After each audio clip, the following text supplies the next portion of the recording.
Matapos ang All-Star break, agad na uminit ang bakbakan sa NBA kung saan winasak ng Detroit Pistons ang Knicks habang nagpatuloy naman ang kamalasan ng Sacramento Kings. Ang ibang detalye alamin sa pag-abante ni Jake Miculob. Tinambakan ng Detroit Pistons ang New York Knicks matapos ang 126-111 victory nitong Biyernes sa likod ng halimaw na laro ni Cade Cunningham. Kumamada si Cunningham ng 42 points, 13 assists at 8 rebounds para sa selyuhan ng season sweep ng Pistons laban sa Knicks. Kahit wala ang suspended na si Jalen Duren, nagpakitang gilas naman si Paul Reed na may 18 markers habang kinulong ang 33 points si Jalen Brunson para iligtas ang New York na 6 na beses ng sunod na kinakapos sa Detroit. Sa kabilang dako, isang bangungot ng sinapit ng Sacramento Kings matapos silang pagmukaing amateur ng Orlando Magic 131-94.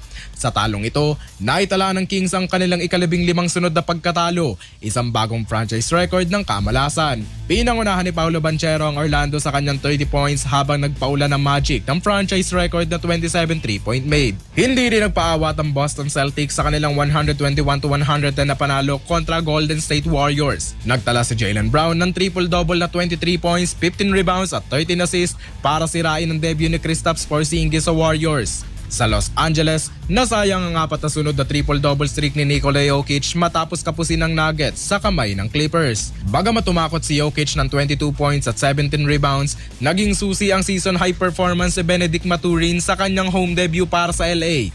Sa laban ng Spurs, muling nagpakita ng dominasyon ang pambato ng France na si Victor Wembanyama na umambag ng 17 points, 11 rebounds at 5 blocks. Nilimitahan ng San Antonio ang kulang-kulang na lineup ng Phoenix Suns na naglaro nang wala sina Grayson Allen at ang suspended na si Dillon Brooks habang hindi na rin nakabalik sa second half si Devin Booker dahil sa pananakit ng balakang.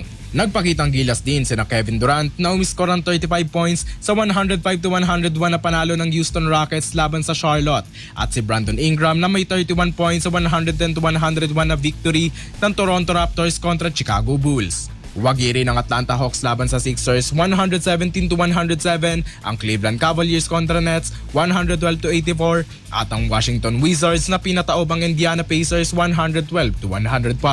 Sa kabilang banda, naging matumal ang opensiba ng Bulls matapos magtala ng 23 turnovers na sinamantala ng Toronto Raptors para itakas ang kanilang pang-8 panalo sa huling 12 laro. Ako, si Jake Miculob, Abante Sports, now na.